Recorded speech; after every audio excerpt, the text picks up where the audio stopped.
গত কয়েকদিন আগে এক মহিলা ফোন দিছে, আমার ফোন দিয়ে বলে, হুজুর আমার স্বামী সকালেও তালাক দেয়, বিকেলেও তালাক দেয়, আমি কি আসি না?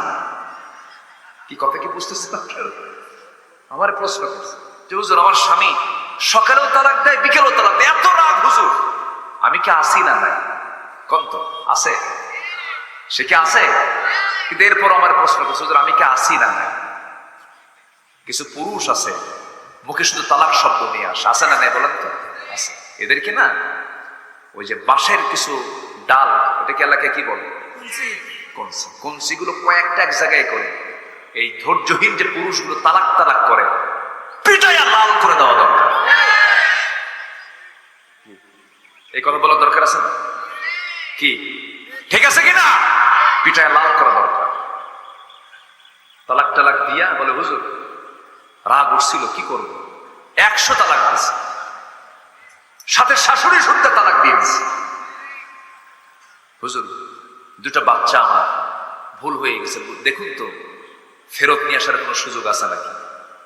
বলেন তো, এদের জন্য লাঠির বাড়ির দরকার আছে না? পিটন দরকার আছে না? কিছু বিকুপ গুলো আপনি আইনের ভাষা মুখে নিয়ে আসবেন কেন? যত কথা আছে আপনি বলেন, আপনি ওই লাইনে যান কেন? ধ্বংসের লাইনে যান কেন? আপনি ওই কথাটা কেন নিয়ে আসেন মুখে? এটা তো আপনার জন্য আল্লাহ পাক আইন করে দিয়েছেন। কখনো আমার বক্তৃতা যারা শুনছেন, এই কথাটার গুরুত্ব কিন্তু অনেক। অসংখ্য পরিবার আজকে জেনার পরিবার হয়ে গেছে, ঠিক কিনা? স্বামী স্ত্রীর পরিবার কিন্তু, মানুষ জানে স্বামী স্ত্রী, কিন্তু হয়ে গেছে কি জেনা, তালাক দিন সকাল বিকাল।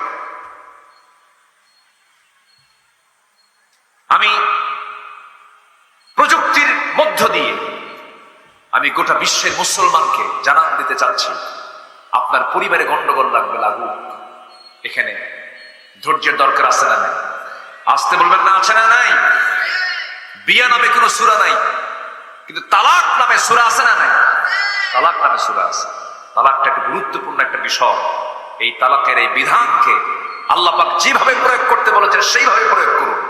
আপনার মুখেও তুলে নিয়ে আপনার জীবনকে আপনি হুমকির মুখে কেন দিবেন? আপনি কেন জেনাকারের কাতারে আপনি চলে যাবেন? এই জন্য পর্যাপ্ত ধৈর্যের দরকার আছে না নাই? আছে। ধৈর্য ধরতে হবে, ধৈর্যের পরিচয় দিতে হবে। পৃথিবীতে যারাই কিছু অর্জন করেছেন, তারা ধৈর্যের পরিচয় দিয়ে তারা কিছু অর্জন করতে পেরেছেন। আপনি ব্যবসা করবেন, রাগ দরকার না, ধৈর্য দরকার। কাপড়ের দোকান দিয়েছেন, 7-8টা কাপড় দেখানোর পরেও তার কাপড় পছন্দ হয় না, চলে যাচ্ছে। যদি বলেন এইদিকে আয়, বাইন্দে থবো, তুই এত দেখলি কেন? বলেন কাস্টমার কি থাকবে? থাকবে। আপনার 7টা কেন, আরো 7টা দেখাবেন, কাস্টমার কিনবে না। কিন্তু আপনাকে মিষ্টি মুখে, যদিও ভিতরে আপনার মধ্যে রাগে জ্বলে যাচ্ছেন, এরপরে সালাম কালাম দিয়ে বলবেন আবার আসেন আমার দোকানে, আপনাকে আবার দাওয়াত দেবো। বলেন তো ওই দোকানদার কি বিফল হবে না সফল হবে? সফল হবে। আর যদি কয় বাইন্দে পিটবো, তুই নিয়ে এটা আসেন, এরকম কিছু লোক কিন্তু আছে। আচ্ছা, তো ধৈর্যের পরিচয় দেব আমরা জীবনের এক জায়গায় না সব জায়গায়? এক জায়গায় না সব জায়গায়? সব জায়গায়। আমার নবীজি দাওয়াত দিয়েছেন একবার না বারবার? একবার না বারবার? আবু জেহেলকে দাওয়াত দিয়েছেন আমার নবীজি একবার না 1000 বার? 1000 বার। সব জায়গায় ধৈর্যের দরকার আছে। আমার নবীজি দাওয়াতি কাজ করতে গিয়ে মার খেয়েছেন, নির্যাতনের শিকার হয়েছেন, মারমুখী হয়েছে কাফের মুশরিকরা। আমার নবীজি সবগুলোকে ধৈর্য দিয়ে ফেস করেছেন, এগুলো মোকাবেলা করেছেন। আমরা ধৈর্যশীলদের কাতারে অন্তর্ভুক্ত হব, জোরে বলি ইনশাআল্লাহ। আল্লাহ রাব্বুল আলামিন সুন্দর করে বলছেন, ইয়া আইয়ুহাল্লাযীনা আমানুস্তাঈনু বিস-সাবরি ওয়াস-সালাহ ইন্নাল্লাহা মা'আস-সাবিরিন। জোরে বলুন আল্লাহু আকবার। তোমরা আমার কাছে ধৈর্যের সাথে সালাতের মাধ্যমে আমার কাছে সাহায্য চাও, আমি আল্লাহ ধৈর্যশীলদের সাথে আছি। আমার বন্ধু ইউনূস আলাইহিস সালাম কিসের পেটে ছিলেন? বলেন কিসের পেটে? বলেন কিসের পেটে? ধৈর্যের পিরামিড হয়ে শুধু জিকির করেছেন, লা ইলাহা ইল্লা আনতা সুবহানাকা ইন্নী কুনতু মিনাল যালিমিন। আরেকজন নবী 18 বছর কুষ্ঠ রোগে, চামড়ার প্রবলেমে, স্কিন প্রবলেমে কুষ্ঠ রোগাক্রান্ত ছিলেন। কোন নবী বলুন তো, বলুন? হ্যাঁ, আইয়ুব আলাইহিস সালাতু ওয়াস সালাম সবার তো ওয়াজ মুখস্থ আছে মাশাআল্লাহ। একটু মনে করে দিচ্ছি, আইয়ুব আলাইহিস সালাতু ওয়াস সালাম একটা বারের জন্য কি রাগ করেছেন নাকি? রাগ করেন নাই। বউ চলে গেছে, সব চলে গেছে, কেউ তার পাশে ছিল না, দুর্গন্ধ চতুর্দিকে ছড়িয়ে পড়ছে। কিন্তু যেদিন দেখতে পেলেন ওই পোকাগুলো তার জিহ্বা পর্যন্ত স্পর্শ করছে, আল্লাহকে বলছেন, আল্লাহ শোনো, আমার গোটা শরীর পচে গেছে, দুর্গন্ধ ছড়াচ্ছে চতুর্দিকে, আমার কোনো দুঃখ নাই, কষ্ট নাই, তুমি আমাকে বিপদে ফেলে দিয়েছো। ওয়াইদা মারিতু ফাহুয়া ইয়াশফিন, কিন্তু দয়া করে তুমি আমার জিহ্বায় কোনো রোগ দিও না, কারণ এই জিহ্বা দিয়ে যদি আমি যদি আক্রান্ত হয়ে যাই, এই জিহ্বা দিয়ে তোমার নামের জিকির করবো কেমনে? আল্লাহ, আমার জিহ্বা তুমি আল্লাহ ঠিক রাখো। আল্লাহ বলছেন, আইয়ুব রে, তোর প্রতি যে পরীক্ষাগুলো করেছিলাম, পরীক্ষায় তুই পাস করেছিস। জোরে বলেন সুবহানাল্লাহ। আল্লাহ রাব্বুল আলামিন শিফা দিয়ে দিলেন, হারানোর সব কিছু তাকে আবার ফেরত দিয়ে দিলেন। মাঝখান দিয়ে পরীক্ষা হয়ে গেল। ঈমান যার যত বেশি হবে তার পরীক্ষা কম হবে না, বেশি হবে। আশাদ্দুন নাস বালাউল আম্বিয়া সুম্মাল আমসাল ফাল আমসাল। এই দুনিয়াতে সবচেয়ে বেশি পরীক্ষার সম্মুখীন হয়েছেন আম্বিয়া কেরামরা, সবচেয়ে বেশি পরীক্ষার সম্মুখীন হয়েছেন। অসুস্থতা একটা নিয়ামত, মন খারাপ করা যাবে না। সম্পদ ছিল, সম্পদ চলে গেছে, আল্লাহ পাক পরীক্ষার মধ্যে ফেলে দিয়েছেন। টেনশন করা যাবে না, হতাশ হওয়া যাবে না। শুধু একটা বিষয় মাথায় রাখবেন, জীবনের সকল জায়গায় সব সময়ের জন্য একটা বিষয় মাথায় রাখবেন, সব ছাড়বো কিন্তু আমি আমার আল্লাহকে ছাড়বো না। কাকে ছাড়বো না? আল্লাহকে ছাড়বো না। সম্পদ চলে গেলে সম্পদ আসতে পারে, দুনিয়ার কোনো কিছু হেরে গেলে সেটা ফেরত আসতে পারে, কিন্তু কোন বান্দা যদি আল্লাহকে হারিয়ে ফেলে তার বিপদ কি? নিরাপদ না বিপদ? নিরাপদ না বিপদ? সব শেষ হয়ে যাবে। আমাকে চালান কে? আসতে পারেন, আমাকে চালান কে? আমার মাথা থেকে পা পর্যন্ত প্রত্যেকটা অঙ্গ প্রত্যঙ্গ গুলো চালান কে? বলেন আল্লাহ তাআলা চালান। আমার চোখ দিয়েছেন কে? আমার কান দিয়েছেন কে? আমার নাক দিয়েছেন কে? আমার মুখ দিয়েছেন কে? আমার জিহ্বা দিয়েছেন কে? দুটো হাত দিয়েছেন কে?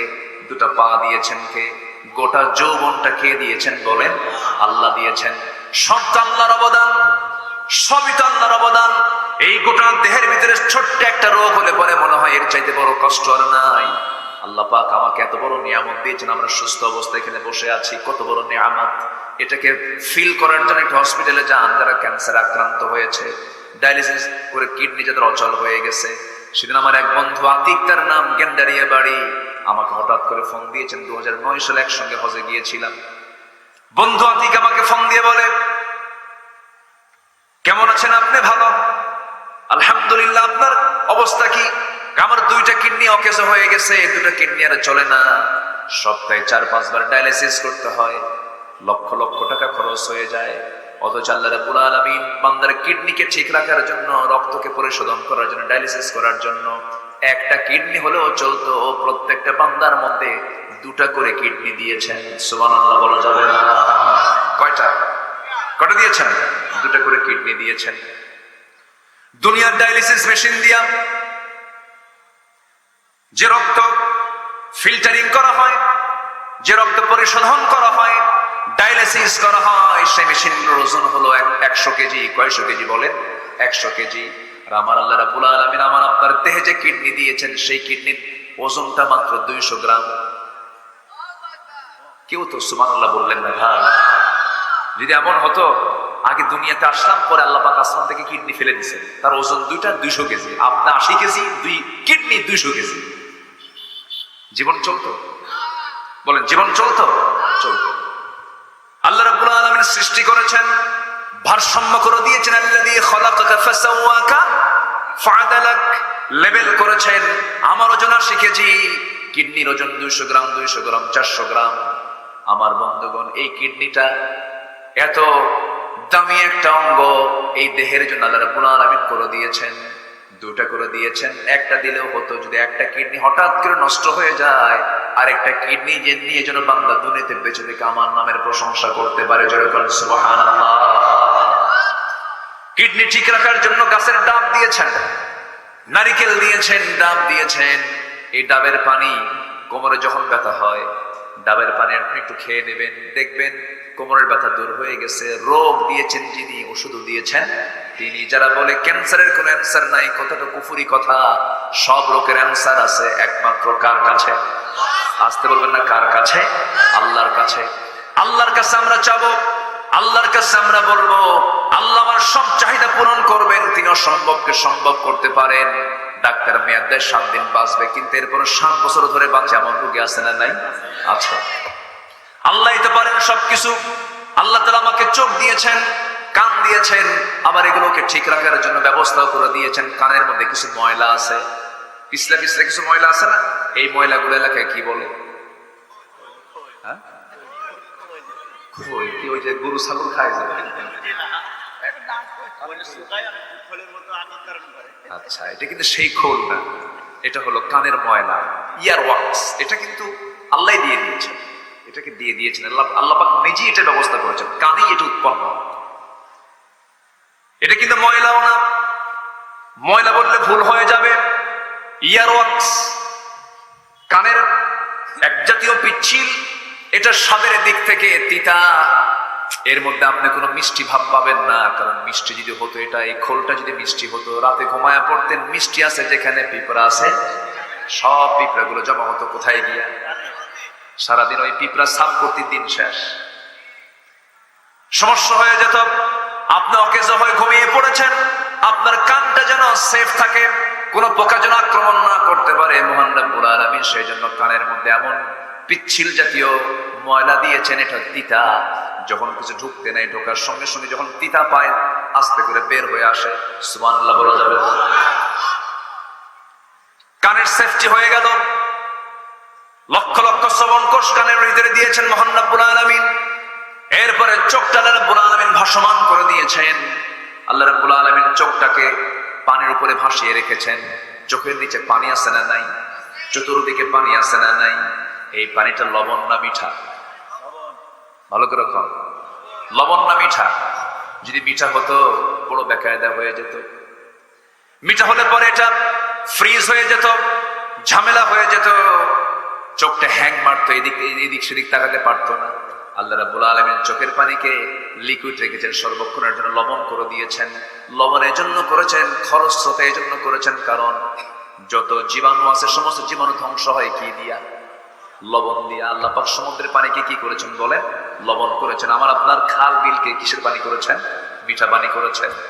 নদীগুলো মিঠা, সাগরগুলো উত্তপ্ত, সাগরগুলো লবণ করেছেন। আবার সাগরের পানি যেন আইস না হয়, সাগরের পানি যেন আইস না হয়, বরফ যেন না হয়, সমুদ্রের ভিতরে যেন জাহাজ চলতে পারে। মহান রব্বুল আলামিন প্রত্যেকটা সমুদ্রের নিচে আল্লাহ রাব্বুল আলামিন আগুন রেখে দিয়েছেন, চুলা রেখে দিয়েছেন। জোরে বলেন সুবহানাল্লাহ। প্রত্যেকটা সমুদ্রের নিচে আগুন আছে, কি আছে? আগ্নেয়গিরি আছে। আল্লাহ পাক ওটা রেখে দিয়ে সমুদ্রের পানিকে চুলার মতো করে গরম রেখে দিয়েছেন, যেন প্রত্যেকটা জাহাজ যেন গোটা পৃথিবীর মালামাল যেন ট্রান্সফার করতে পারে। লবণ কেন করলেন? ওই মোংলা পোর্টের পানিগুলো লবণ কেন করলেন? বঙ্গোপসাগরের ওই চট্টগ্রামের পোর্টের পানিগুলো লবণ কেন করলেন? এই জন্য লবণ করেছেন, সব নদী নালা খাল বিলের ময়লা আবর্জনাগুলো সব গিয়ে জমা হবে সমুদ্রে, পচা দুর্গন্ধ হবে। লবণটা এমন একটা জিনিস, সমস্ত দুর্গন্ধগুলো দূর করে দূষণ মুক্ত রেখে দেয় পরিবেশকে। জোরে বলেন সুবহানাল্লাহ। তাহলে কানের যে ময়লা, এটাকে মিষ্টি না তিতা? চোখের পানি মিঠা না খরস্রোতা? কি লবণ না মিঠা? লবণ। চোখের পানিকে লবণের জন্য করলেন, বান্দা এই চোখে যেন কোনো ভাইরাস আক্রান্ত না হয়। আল্লাহ রাব্বুল আলামিন মৃত্যু পর্যন্ত চোখের পানিকে লবণের জন্য করে দিয়েছেন, যেন বান্দার চোখে যেন কোনো জীবাণু না প্রবেশ করতে পারে। চোখ নষ্ট হলে পরে সব কাজ বন্ধ হয়ে যাবে। চোখের দাম বলেন তো কোন অংশে কম না অনেক বেশি? অনেক বেশি। চোখ ছাড়া আপনি সুন্দর মেয়ে দেখবেন কেমন?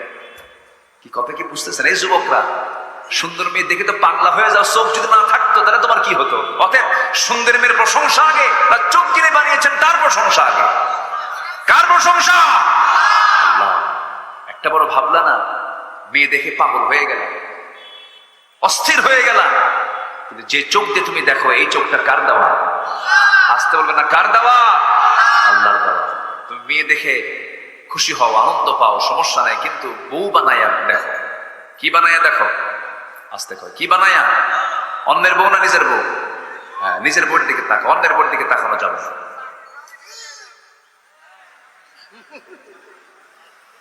ওয়াজ তো এখন অন্যদিকে চলে গেল, দেখতেছি নষ্ট হয়ে যাচ্ছে। বলে ফেলবো, বলবো আজকে বিয়ের ব্যবস্থা হয়ে যাবে ইনশাআল্লাহ। ঠিক আছে, আমি এটা মাথায় নিলাম। দেখেন খুব আবেগতাড়িত হয়ে কথাটা বলছে, হুজুর চাকরি ছাড়া মেয়ের বাপ বিয়ে দেয় আছে কিনা, আছে কিনা, আছে কিনা, আছে কিনা? এটা কেন চিন্তা করেন? চরিত্র আগে না সম্পদ আগে? আসতে কোনো চরিত্র আগে না সম্পদ আগে? যে মেয়েটার পড়া শেষ করতে করতে 35 বছর লাগে, ওর কি থাকে করতে? ওর থাকেটা কি? যে যুবক পড়তে পড়তে তার 45 বছর সময় লাগে, পিএইচডি ডিগ্রি নিতে 45 বছর লাগে, ওর কিছু থাকে? কিছুই তো থাকে না। 50 বছরে বিয়ে কইরা চোখে কম দেখে,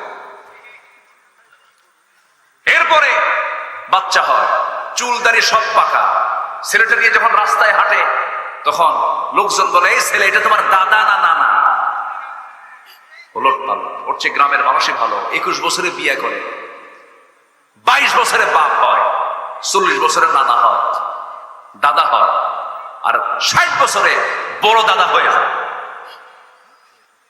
জীবনটা সংক্ষিপ্ত সুন্দর করে সাজিয়ে নেব ইসলাম দিয়ে। জোরে বলি ইনশাআল্লাহ। রিজিকের দায়িত্ব কার?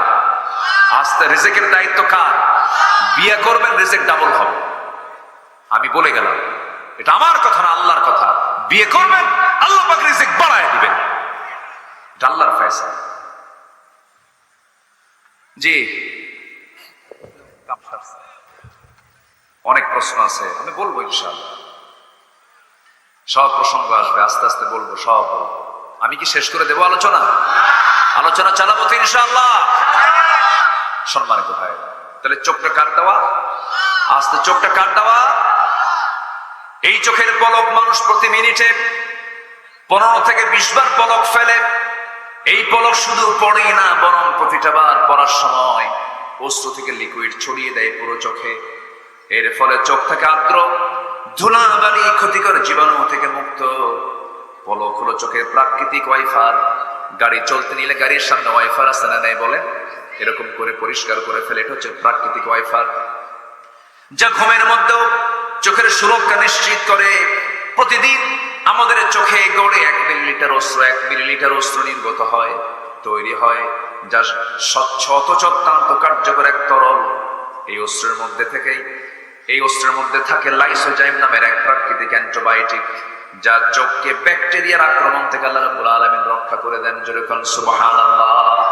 মানুষ কান্দে না? মানুষ কান্দার সময় হৃদয় ভরাক্রান্ত হয়, যখন আল্লাহর ভয়ে, যখন আত্মাটা কাঁপতে থাকে, ভালোবাসার কারণে চোখ দিয়ে পানি বের হয়, সেই অস্ত্রগুলো গড়ে গালের উপর দিয়ে পড়ে। এই অস্ত্র আবার চোখের বাইরের অংশে পুষ্টি এবং অক্সিজেন সরবরাহ করে, কারণ কর্নিয়াতে রক্তনালী থাকে না। তাই চোখের জল চোখকে রক্ষা করে, শুকিয়ে যাওয়া ক্ষয় ব্যাকটেরিয়া সংক্রমণ থেকে রক্ষা করে। জোরে বলি সুবহানাল্লাহ। আমার বন্ধুগণ, আমাদের এই দুই চোখে 27 কোটি 40 লাখ ফটো রিসেপ্টর নামক নিয়োজিত শ্রমিক আল্লাহর হুকুমে কাজ করে যাচ্ছে প্রতিনিয়ত। যখন আলো আপনার চোখে গিয়ে পড়ছে, যখন ফটো রিসেপ্টরের কাছে চলে যাচ্ছে, তখন ফটো রিসেপ্টর সেটাকে প্রসেসিং করে আপনার অপটিক নার্ভে পৌঁছে দিচ্ছে, এবং সেখান থেকে ইলেকট্রিক ইম্পালসের মাধ্যমে সেটা আমাদের ব্রেইনে অক্সিপিটাল ল্যাবে চলে যাচ্ছে। ফলে আমরা দেখতে পাচ্ছি, এই যে অপটিক নার্ভের কথা শুনলাম, আমরা শুধুমাত্র এখানেই 7 থেকে 70 লক্ষ তারের মতো ফাইবার রেখেছেন আল্লাহ রাব্বুল আলামিন আমাদের চোখে। জোরে কোন সুবহানাল্লাহ। কার অবদান? আসতে বলবেন না, কার অবদান? আল্লাহর অবদান। সে আল্লাহ বলছেন, বান্দারে আমাকে ভুলে যেও না, আমাকে ভুললে তুমি সব হারায় ফেলবে। আজান যখন হয়ে যাবে, তোমার দায়িত্ব হলো সবার কাজের আগে আমার আল্লাহর হকটা আদায় করা। আজান শুনবো, কোথায় ছুটে চলে যাব বলেন? আজকে কোথায় ছুটে চলে যাব?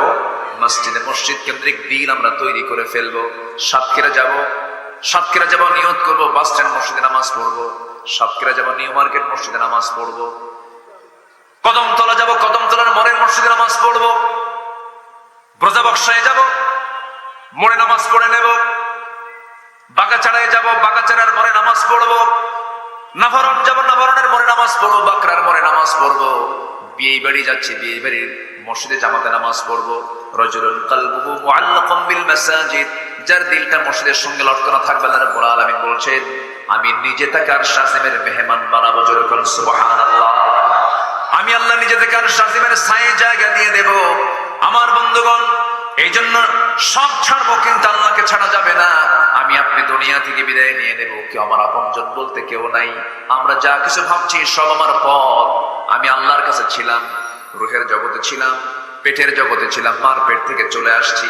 এই দুনিয়াতে আসার সঙ্গে সঙ্গে মার পরিচয় হয়েছে, বাবার পরিচয় হয়েছে, ভাইয়ের পরিচয় হয়েছে, বোনের পরিচয় হয়েছে, বিয়ের মধ্যে দিয়ে স্ত্রীর পরিচয় হয়ে গেছে, আবার সন্তানাদি হয়ে গেছে, বাবার পরিচয় আবার ফিরে আসছে। কিন্তু এই যে আমাদের চক্র আমরা দেখি, আমরা এগুলো দেখি, আবেগ প্রকাশ করি, মোহাব্বত প্রকাশ করি, সন্তানাদের প্রতি আকর্ষণ বেড়ে যায়, ঠিক আছে, ভালো কথা।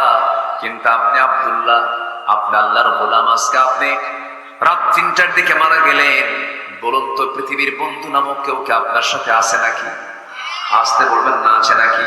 কেউ আমার সাথে নাই, আমি মূলত একা, আমার পাশে কেউ না, আমার সাথেও কেউ নাই। সেই জন্য আমার বন্ধুগণ, আমরা সব বলবো, কিন্তু আল্লাহকে বলা যাবে না। আল্লাহর হক আমরা আদায় করার চেষ্টা করব।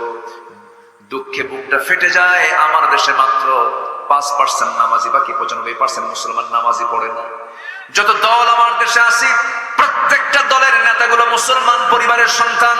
প্রত্যেকটা দলের নেতাগুলো যদি বলতো আমার দলের প্রত্যেকটা কর্মীকে 5 ওয়াক্ত নামাজ পড়তে হবে, কিন্তু কোন দল, মাত্র ইসলামী দল কয়েকটা ছাড়া, এই দেশের কোন দল নামাজের কোন কর্মসূচি নাই। জনসভার ডাক দেয়, জোহর যায়, আসর যায়, মাগরিব চলে যায়, নেতাও নামাজ পড়ে না, কর্মীও নামাজ পড়ে না। যে নেতৃত্বে নামাজ নাই, যে নেতার মধ্যে দিনদারিতা নাই, যে নেতার মধ্যে ইসলামী নেতৃত্ব নাই, ইসলাম কায়েমের কোন এজেন্ডা নাই, সে নেতৃত্ব, সেই দলের মুখে আমরা থুতু নিক্ষেপ করি। আমরা এমন সম্পর্ক করব যে সম্পর্ক আমাকে জান্নাতের দিকে নিয়ে যাবে। যারা নামাজ পড়বে তার সঙ্গে আমার সম্পর্ক, যে দলে নামাজ আছে সেই দলে আমার সম্পর্ক আছে। জোরে বলি ইনশাআল্লাহ, জোরে বলি ইনশাআল্লাহ। আল্লাহ কবুল করুন, জোরে বলি আমিন। আমার বন্ধুগণ, অনেক কথা রয়ে আছে, সময় তো খুবই অল্প। 15টা চারিত্রিক গুণ নিয়ে কথা বলার কথা ছিল, 3টা কেবল বলেছি। আরো কি বলবো নাকি? বলবো, কোন আপত্তি নাই তো? আচ্ছা, নাম্বার 4 হলো তাওয়াক্কুল। ভরসা করব কার উপরে? আস্তে ভরসা করব কার উপরে? ছেলে দেন কে? মেয়ে দেন কে? দেন না কে? দোষ কার? আল্লাহর দোষ না, আমাদের দোষ, আমাদের দোষ, আমাদেরও দোষ না। আমার এক বন্ধু মানে আমার ছোট ভাই, উনি সুন্দর কথা বলেন, অনেক পরিচিতি হয়ে গেছে আলহামদুলিল্লাহ, আব্দুল হাই সাইফুল্লাহ। তো হাফিজাহুল্লাহ, ওনার 4টা মেয়ে। কয়টা মেয়ে? 4টা। হতে হতে 1, 2, 3, 4। আমি বললাম যা হবে কামাই, সব খাবে জামাই। এই এরা কই যায়? বসো, ওস্তাদ কই? বসেন, আর কিছুক্ষণ একটু বসেন আব্বা, আমরা দোয়া করবো আপনাদের সাথে নিয়ে। জি আলহামদুলিল্লাহ, এরা আছে তো বরকত আছে, বলি আলহামদুলিল্লাহ।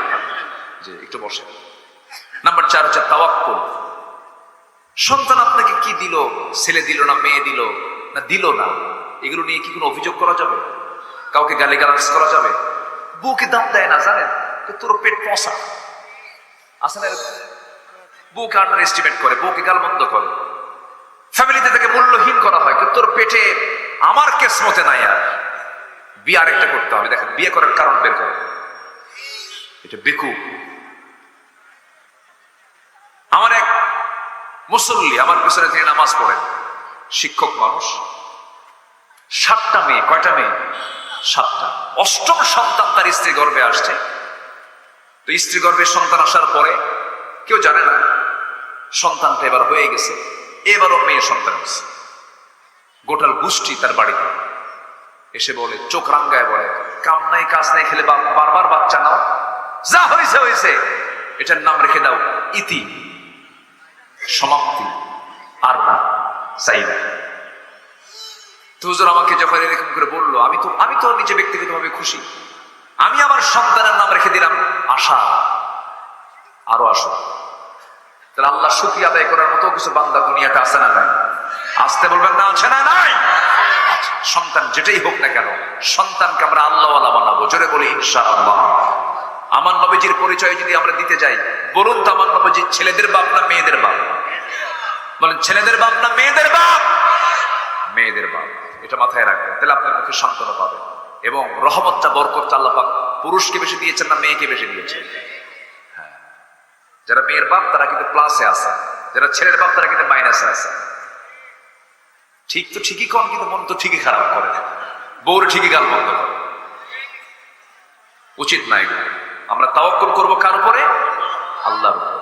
আল্লাহ রাব্বুল আলামিন বলেন, ওয়ামান ইয়াতাওয়াক্কাল আলাল্লাহ ফাহুয়া হাসবুহ, যে ব্যক্তি আল্লাহর প্রতি ভরসা করবে আল্লাহ তার জন্য যথেষ্ট হয়ে যাবেন। আমার বন্ধুগণ, 80 বছর বয়স আল্লাহ পাক সন্তান দান করেছেন। জাকারিয়া আলাইহিস সালাতু ওয়াস সালামকে দিয়েছেন, ইয়াহইয়া আলাইহিস সালাতু ওয়াস সালামকে। ইব্রাহিম আলাইহিস সালাতু ওয়াস সালাম তার কলিজার টুকরা সন্তান পেয়েছেন যৌবনে না বুড়া বয়সে? বুড়া বয়সে। আল্লাহ রাব্বুল আলামিন অসম্ভবকে সম্ভব করতে পারেন। হাল ছাড়বেন না, মন খারাপ করবেন না।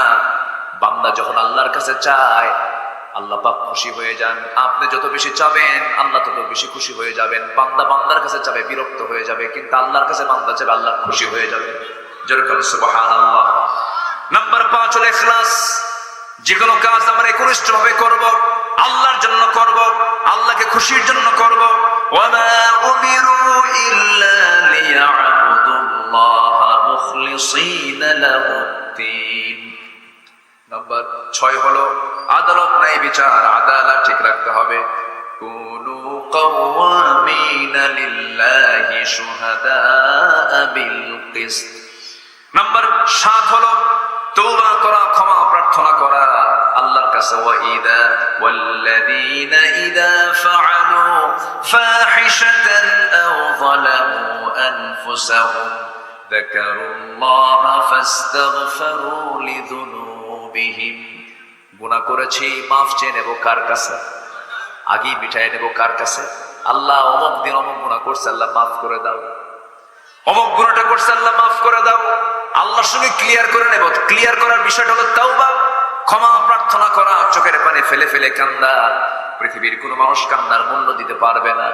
স্বামী হয়ে বউয়ের কাছে কাঁদবেন, বউ বলবে তুমি কেমন পুরুষ, কান্দো, চোখে পানি আনো। স্ত্রী আপনার সামনে কাঁদবে, আপনি বলবেন বউরা কান্দেই। যুবক মানুষ কাঁদতেছে, বলবে এই তুই যুবক, শক্তিশালী, তোর কান্না কিসের? কেউ আপনাকে কান্নার মূল্য দেবে না। কিন্তু কোন বান্দা যদি একমাত্র আল্লাহর ভয়ে, একমাত্র তওবার মানসিকতা নিয়ে যদি চোখের পানি এক ফোঁটা ফেলতে পারে, মহান রব্বুল আলামিন ওই এক ফোঁটা চোখের পানি দিয়া 7টা জাহান্নামকে নিভায় দিয়ে বান্দার জন্য জান্নাত বরাদ্দ করে দেয়। কাঁদবো আমরা কার কাছে? আল্লাহর কাছে। ভুল হয়ে গেছে মাফ করে দাও, পাপ হয়ে গেছে মাফ করে দাও। লাউলাম তুযনিবু লাযাহাব